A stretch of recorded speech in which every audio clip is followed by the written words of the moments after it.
আজকে যে লীলা কথা অনুধ্যান করছি সেটা ঠাকুরের পদাশ্রিত কৃতবিদ্য পুরুষ ডক্টর প্রশান্ত কুমার ভট্টাচার্যের পরমেষ্ঠী গুরু ব্রহ্ম গুরু শ্রী শ্রী রাম ঠাকুর গ্রন্থেও তিনি যে লীলা কথাটা লিপিবদ্ধ করেছেন সেটাকেই আমি আমার মতন করে উপস্থাপন করছি।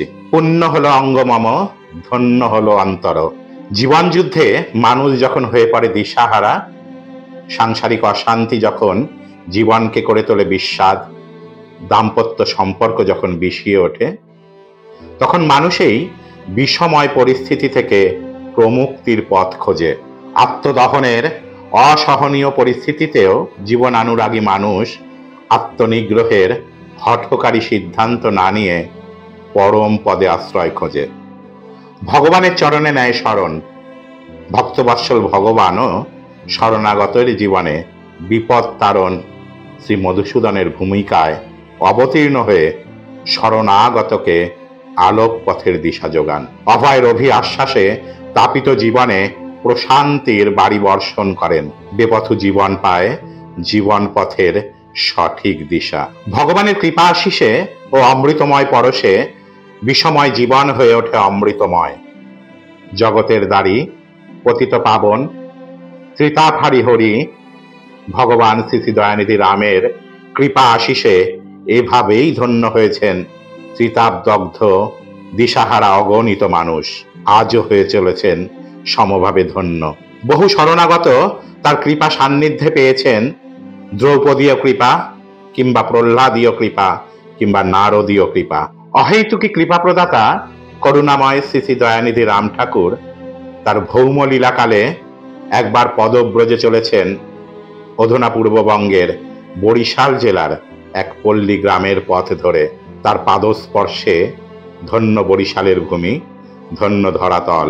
শ্রী শ্রী ঠাকুরের সমভিব্যাহারী শ্রী সুধীর চক্রবর্তী, ধীরেন বাবু, মনমোহন বাবু প্রমুখ বহু ভক্ত আশ্রিত দ্রুত পদচারণে ঠাকুর হেঁটে চলেছেন, কিন্তু তার সমভিব্যাহারী ভক্ত আশ্রিতরা তার চলার ছন্দের সাথে কিছুতেই তাল মেলাতে পারছেন না। তাই তারা ঠাকুরের দিকে দৃষ্টি নিবদ্ধ রেখে তার অনুগমন করছেন। ঠাকুর যে বিথিকায় এগিয়ে চলেছেন সেই বিথিতেই সহসা এক জমিদারের পরিবারের জনৈকা উদ্ভিন্ন যৌবনা কুলবধূ অশ্রুসিক্ত নয়নে শ্রী শ্রী ঠাকুরের রাতুল চরণ যুগলে এসে লুটিয়ে পড়ে ঠাকুরের পথ রোধ করেন। তার আর্তক্রন্দনে আকাশ বাতাস হয়ে ওঠে অশ্রুমেদুর। তার নয়ন উৎসারিত অশ্রুধারায় শ্রী শ্রী ঠাকুরের রাজীব চরণ হয়ে ওঠে প্রসিক্ত। শরণাগত অল্প বয়সী কুলবধূর নয়নবাড়ি প্রপন্নতার পাদার্ঘ রূপে ঝরে পড়ে পরমের শ্রীচরণে। ভক্তিমতী মহিলার অশ্রুমেদুর কণ্ঠের ক্রন্দনার্তিতে উৎসারিত কেবল একটিই আবেদন, ঠাকুর দয়াময়, তুমি তো সবই জানো। ঠাকুরের চরণে লুটিয়ে পড়ে তার প্রত্যয় জাগে যে পরম করুণাময় ঠাকুর যখন আজ অযাচিতভাবে তার মতো অভাগিনীর জীবনে ধরা দিয়েছেন, ঠাকুরের দর্শন পাওয়ার সৌভাগ্য যখন ঘটেছে তার মরুময় দুঃখিনী জীবনে, তখন তার জীবনের অমানিসার সকল আধার কেটে যাবে ঠাকুরের কৃপা করুণায়। তাই বেদনাখিন্ন করুণ মুখখানি প্রাণপতির চরণে প্রাণের আকুতি জানিয়ে বলেন, চলো প্রাণের ঠাকুর, চলো মহিয়ান আমার হৃদয়ের ত্রাতা হিসেবে। এসেই যখন পড়েছ, সুযোগ দাও তোমার পদধূলিতে আমার অঙ্গন পবিত্র করতে। কাতর আবেদনে ভক্তবৎসল ভগবান তার সাথে এসে উপস্থিত হন তার গৃহ অঙ্গনে। প্রবেশ করলেন গৃহের অন্দরে, উপবেশন করলেন তার গৃহে। গৃহে উপবিষ্ট নররূপী শ্রী মধুসূদনের সমীপে ভক্তাপ্লুত বধূটি করজোড়ে সশ্রদ্ধ চিত্তে নিবেদন করলেন তার জীবনের বিষাদ সিন্ধু, জীবনের অশ্রুদীর্ণ দুঃখের কাহিনী। জমিদার পুত্র সুরাসক্ত উচ্ছৃঙ্খল চরিত্রহীন স্বামীর কথা। চরিত্রহীন লম্পট সুরাসক্ত স্বামী ২-৫ দিনেও ফেরেন না বাড়িতে তার বিবাহিত স্ত্রীর কাছে। পুরাঙ্গনা ছেড়ে বারাঙ্গনা সান্নিধ্যেই অতিবাহিত তার উৎকেন্দ্রিক জীবন। কোনো দিন খেয়ালের বশে যদি বা ফেরেন স্ত্রীর কাছে, তাও ঘণ্টা খানেকের জন্য। আবার বেরিয়ে যান নানা অকথা কুকথা বলে শারীরিক ও মানসিক নানা অত্যাচার করে। তাই শ্রী শ্রী ঠাকুরের চরণে নিজ জীবনের দুঃখ দুর্দশার কথা নিবেদন করে ভক্তিমতী রমণী ঠাকুরকে বলেন, ঠাকুর, তুমি তো রক্ষা করো, তুমি বিশ্ব নিয়ন্তা, তুমি সবই পারো। শরণাগতকে আশ্রয় দিয়ে সুপথে চালিত করতে একমাত্র তুমিই পারো। বধূটির সকরুণ আরতি ও শরণাগতিতে ভক্তবৎসল ভগবানের হৃদয় যায় টলে। তাই ভক্তবৎসল ঠাকুর বধূটির উদ্দেশ্যে বলেন, তাকে আমার কাছে নিয়ে আসো, সে না এলে আমি কি করতে পারি। বধূটি তখন পড়ে যান চরম দ্বন্দ্বে। কি করবেন কি না করবেন ভেবে অস্থির হয়ে ওঠেন।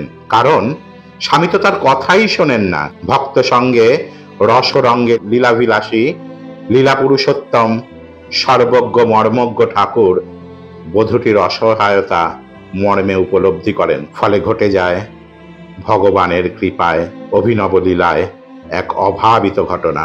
বধূটির হৃদয়াকুতি ও প্রার্থনা মঞ্জুর করতে শ্রী শ্রী ঠাকুর তাকে সান্ত্বনা আর আশীর্বাদ দিয়ে আবারও পথ চলতে শুরু করেন। কিছু দূর যেতেই দেখতে পান মাতাল জমিদার পুত্রটি মদের নেশায় আত্মহারা হয়ে শরীরের ভারসাম্য হারিয়ে টলতে টলতে অশ্রাব্য গালিগালাজ করতে করতে এগিয়ে আসছেন। কিন্তু যতই তিনি ঠাকুরের কাছে এগিয়ে আসতে থাকেন ততই তিনি বাকরহিত হয়ে যান।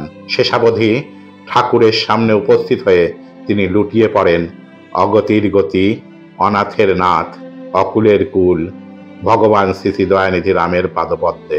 শ্রী শ্রী ঠাকুরের রাতুল রাজীব চরণ যুগলে লুটিয়ে পড়তেই ঘটে যায় এক অভূতপূর্ব বিস্ময়কর ঘটনা। লম্পট, মাতাল, দুশ্চরিত্র জমিদার পুত্রের ঘটে যায় ভাবান্তর। পরশমণির স্পর্শে তার সোনায় পরিণত হওয়া যেন সময়ের অপেক্ষা মাত্র। ঠাকুরের পাদস্পর্শে তার মধ্যে জেগে ওঠে এক অনন্য মহাভাব।